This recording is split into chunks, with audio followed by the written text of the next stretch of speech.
are here today at the 30th Gratiaen Trust Prize and the HAI Gunatilaka Prize Translation Ceremony. So stay tuned with us to get to see who the winners are.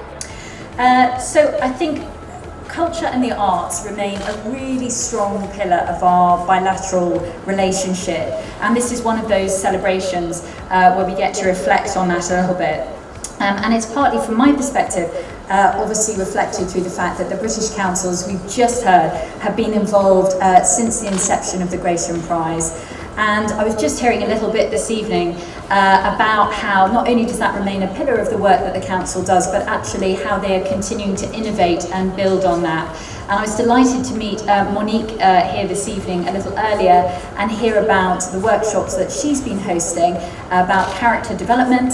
It sounds like I have missed out. I think you were sketching out character, everything, villains, heroes, everything that's across the whole spectrum.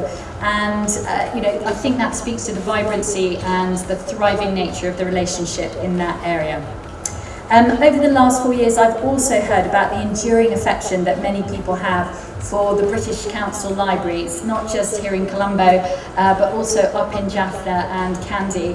And I was delighted, Sharoma is here with us today, and I was delighted to be at the library just a few weeks ago. Slightly different to the Gratiaen Prize audience, I think mostly under 10s, and I was reading the very delightful Sharing a Shell. But it's very nice that we're able to celebrate that whole range between us.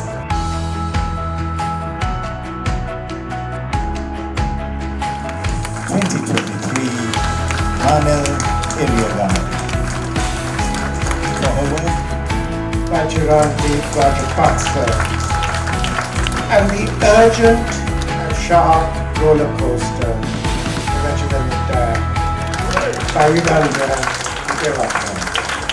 Congratulations to both of you readers. Ladies and gentlemen, the 2023 Gratiaen Prize winners, Chiraki Rajapaksa,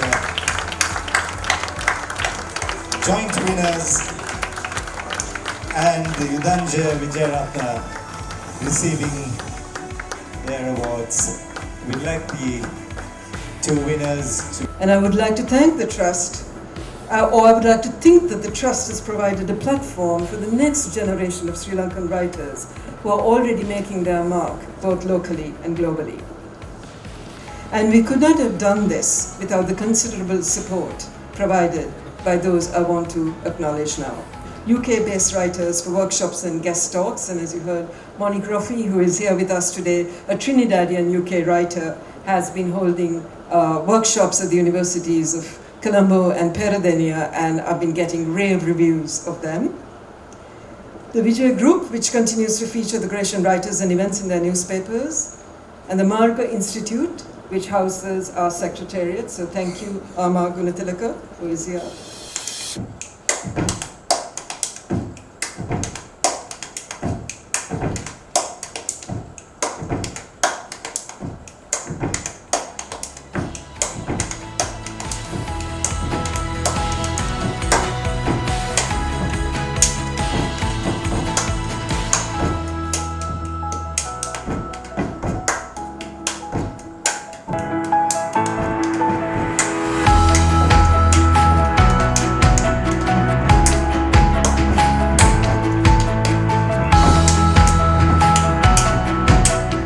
Hello everyone, so we have Professor Dimel with us. Hi, how are you doing today? Hello, I'm fine, thank you. So Professor Dimel, tell us a bit about Gratiaen Trust. So the Gratiaen Trust was set up and run by Michael Ondaatje in 1992, and the aim of the trust is to promote Sri Lankan writing by Sri Lankan authors who actually live in this country. It was about how, at that time, Sri Lankan authors who lived overseas, it was felt that they had opportunities, although it's difficult for all writers, whatever the context is. Publishing is a very cutthroat business, but Michael Ondaatje wanted specifically to support and encourage Sri Lankan writers living in this country.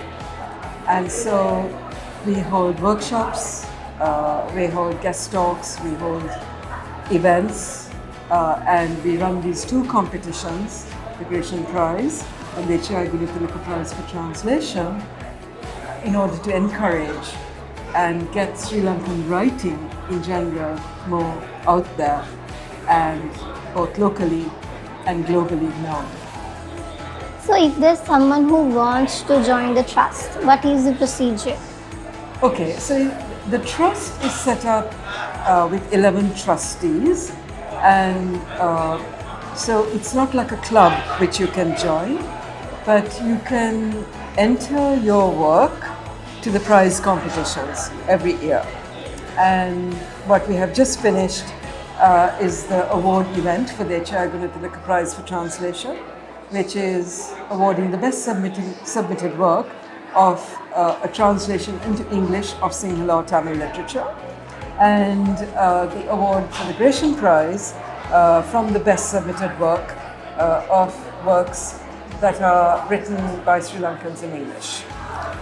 So that's the way, in a way, you join the larger family of Gratiaen writers, but the trust itself is a close-knit body that runs and administers the prizes.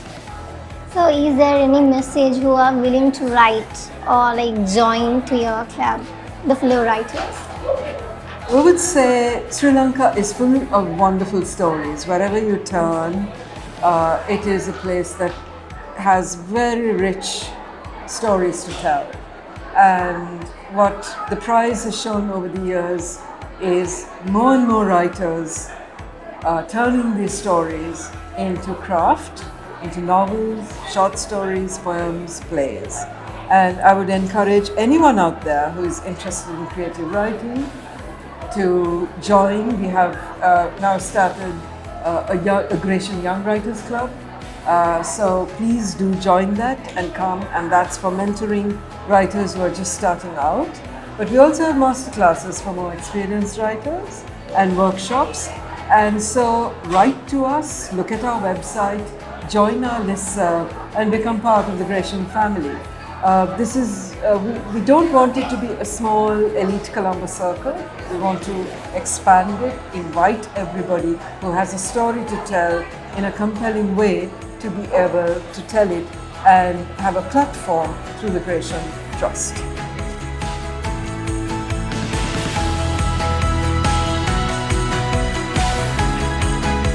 I've written Chinaman. If I hadn't written 4 books that I bashed out in 2 months, that's one lesson. I thought, don't bash out anything in 2 months. Take 2 years or 7 years, as it I mean, that's a kind of odd thing, really, because in a way, time is the thing you have to resist when you're writing.